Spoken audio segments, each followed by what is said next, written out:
طرح ہے تو ایک تاریخی روایتوں کا اتنا اعتبار تو نہیں ہوتا، لیکن لکھا ہے انہوں نے کہ حضرت حسن رضی اللہ تعالی عنہ،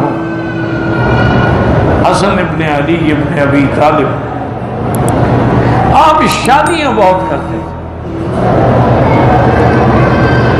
شادی کی 2 دن 4 دن 10 دن 15 دن 20 دن کے بعد طلاق دے دی۔ تو اس لیے حضرت حسین رضی اللہ تعالی عنہ نے 2 آدمیوں کو اکٹھا کیا۔ پہلے تو انہوں نے اپنے بھائی سے کہا کہ حضرت یہ کیا آپ نے ایک مذاق بنا رکھا ہے شادی کو، شادی کرتے ہیں پھر 15 دن کے بعد چھوڑ دیتے ہیں، پھر اور کر لیتے ہیں۔ اس کے بعد جو لوگ تھے نا ان کو بھی بلا کے انہوں نے کہا کہ آئندہ میرے بھائی کو کوئی رشتہ نہ دے، اس نے ایک مذاق بنا رکھا ہے لوگوں کی لڑکیوں سے۔ یہ 15 دن کے بعد 20 دن کے بعد مہینے کے بعد طلاق دے دیتے ہیں۔ تو ان کے بزرگوں نے کہا کہ حضرت کیا کہہ رہے ہیں، ہماری لڑکی لے کر اگر 1 رات کے بعد بھی طلاق دے دیں گے ہم پھر بھی دیں گے، ہماری نسبت تو ہو جائے گی آل رسول سے، ہم تو اس نسبت کے لیے لڑکیاں دیتے ہیں۔ آخر ایک دن حضرت حسین سے صبر نہ ہوا، وہ اپنے بھائی کو علیحدہ اٹھا کے پوچھتے ہیں، انہوں نے کہا بھائی جان یہ کیا ہے یار، چلو آدمی شادی کرتا ہے، 1 کرتا ہے، 2 کرتا ہے، 3 کرتا ہے، 4 کرتا ہے، کوئی مر گئی تو پھر اور کر لیتا ہے، یا چلو کوئی بوڑھی ہو گئی طلاق دے دیا اور کر، یہ آپ نے یہ کیا مسئلہ بنا رکھا ہے؟ اس نے کہا تم میرے بھائی ہو، میں تمہارے سامنے ایک راز کھولنا چاہتا ہوں، میرے علم میں ایک بات آئی ہے کہ دنیا میں بھی ایک عورت ایسی ہوگی جو ہر رات خاوند کو ملنے کے بعد دوسری رات پھر کماری ہو جائے، میں اسی کو ڈھونڈ رہا ہوں، وہ مجھے مل نہیں رہی۔ حضرت حسین مسکرائے، فرمایا بھائی جان مت ڈھونڈو، وہ تمہاری بھابھی ہے، وہ میرے گھر میں آ چکی ہے، وہ میری بیوی بن گئی، اب ڈھونڈنا چھوڑ دو۔ تو حضرت حسن نے پھر شادی نہیں کی۔ جنہوں نے زیادہ کی ان کا نام نہیں لیتے کیونکہ وہ ان کی پارٹی کے ہے نا سمجھے جاتے۔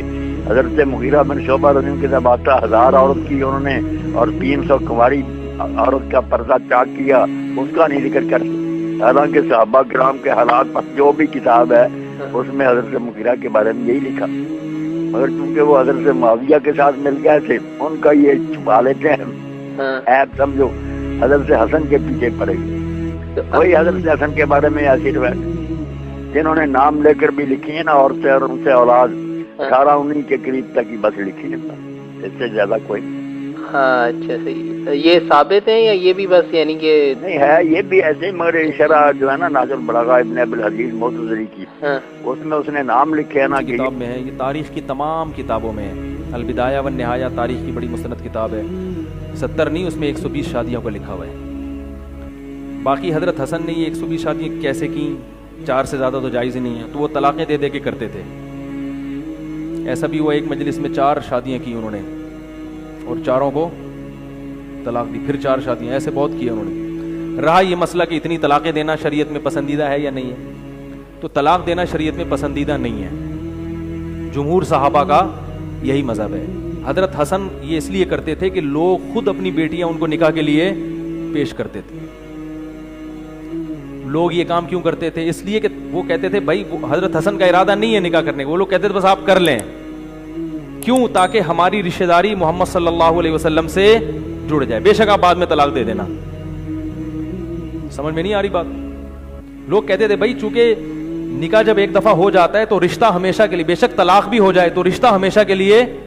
دیکھو کسی عورت سے آپ کا نکاح ہوا تو اس کی ماں آپ کی ساس بن گئی، اب آپ اس عورت کو طلاق بھی دے دو گے تو بھی اس کی ماں سے نکاح بولو بھائی نہیں، کیونکہ وہ تو ساس بن گئی۔ بیوی کا رشتہ ختم ہو سکتا ہے، ساس سسر کا رشتہ ختم نہیں ہو سکتا۔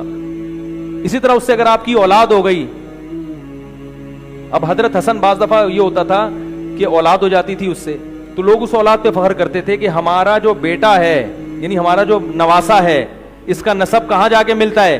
محمد صلی اللہ علیہ وسلم سے۔ تو وہ فخر کرتے بھائی نبی سے رشتہ داری، تو اچھے خاندان میں رشتہ داری کی جس کو قدر ہوگی اس کو یہ فلسفہ سمجھ میں آئے گا، جس کو نہیں ہوگا وہ کہے گا یار یہ کیا ہو گیا۔ یہی وجہ ہے کہ حضرت علی رضی اللہ تعالیٰ عنہ ایک دفعہ کوفہ کے ممبر پہ کھڑے ہو گئے اور لوگوں سے ڈانٹ کے خطاب کرنے لگے کہ لا تزوج الحسن، میرے بیٹے حسن سے اپنی بیٹیوں اور بہنوں کا نکاح مت کیا کرو، فإنہ مطلاق، یہ طلاق دے دیتے ہیں۔ حضرت علی کو اس پہ تھوڑا سا کہ یہ طلاق کیوں دے دیتے ہیں، ان کو پتا تھا یہ طلاق دیتے ہیں ان کو دوبارہ رشتہ مل جاتا ہے، تو لوگوں سے کہنے لگے کہ ان کو رشتہ مت دیا کرو۔ تو لوگوں نے کہا کہ یہ بلے طلاق دے دیں، ہم ان کو رشتہ دیں گے۔ کیوں؟ ان اولد نجیبن، کہ اگر ان کے ہاں اولاد ہوتی ہے تو بچہ بڑا خاندانی نسب والا پیدا ہوتا ہے، تو ہمیں فخر ہوتا ہے کہ ہمارے خاندان میں ایک بچہ ایسا پیدا ہو گیا۔ جو اہل بیت کے دشمن تھے انہوں نے جان بوجھ کے جو آل رسول تھے، آل محمد تھے علیہم السلام اجمعین، ان کو بدنام کرنے کے لیے چیزیں گھڑی ہیں، باقاعدہ گھڑی گئی ہیں۔ اور میں ان کو پھکی الزامی والا جواب دیتا ہوں نا، اس کو تو شاید حوالہ نہیں پتا ہوگا، اس کو میں حوالہ دیتا ہوں نا، یہ تاریخ دمشق سے اٹھائی ہے روایت۔ تاریخ دمشق لکھی ہے امام علی بن حسین ابن عساکر نے، المتوفى 571 ہجری، اسے تاریخ دمشق بھی کہتے ہیں، ویسے ہم اردو میں دمشق بولتے ہیں، لفظ ہے دمشق، اے مولویاں ہستے، تاریخ دمشق، تاریخ ابن عساکر بھی کہتے ہیں اسے۔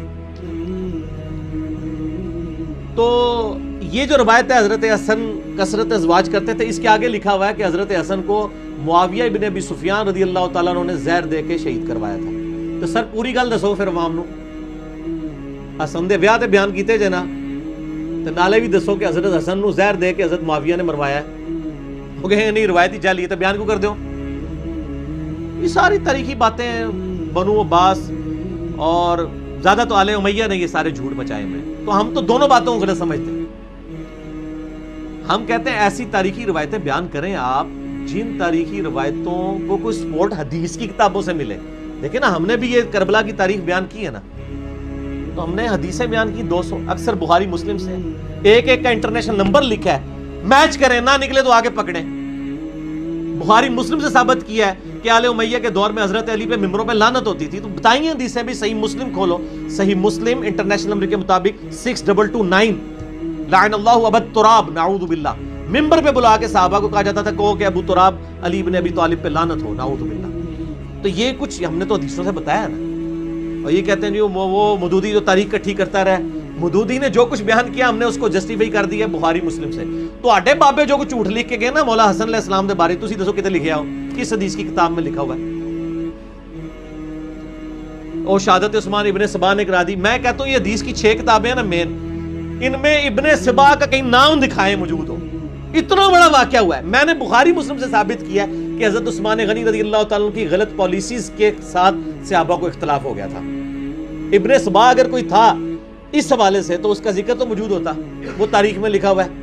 ابن سبا تھا، وہ حضرت علی کے دور میں آیا، وہ الوہیت کا عقیدہ رکھتا تھا، مولا علی نے اسے خود قتل کروایا، حضرت عثمان کی شہادت کے اس کا تعلق ہی نہیں۔ تو یہ ہر چیز جھوٹ انہوں نے مشہور کیا ہوا ہے۔ تو یہ مفتی صاحب سے کہتا ہوں یہ بھی بالکل جھوٹ آل امیہ کا ہے۔ اور مجھے یہ بتائیے کہ نبی علیہ السلام کا کیا ایک ہی نواسا تھا؟ حسن حسین کٹھے ہی نام ہوتے ہیں نا۔ ترمذی میں حدیث ہے حسن و حسین جنتی نوجوانوں کے سردار ہیں، ہے نا؟ اکیلے حسن کا ہی نام ہے کیا؟ حسین علیہ السلام کا بھی نام ہے۔ ترمذی میں حدیث ہے، مسند احمد میں حدیث ہے، حسین مجھ سے ہے اور میں حسین ہوں، الحسین منی وانا من الحسین۔ اے اللہ اس سے محبت رکھ جو حسین سے محبت رکھے، اس سے دشمنی رکھ جو حسین سے دشمنی رکھے۔ اچھا، پھر صحیح بخاری میں حسین علیہ السلام کے بارے میں جو آتا ہے، میں نے سچ پیپر میں یہ ساری حدیثیں ڈالی ہیں، ٹینشن نہیں لینی، جو کچھ بول رہے ہیں لکھے ہے بھائی، ایک ہی گل لکھی ہے، 200 روایتیں۔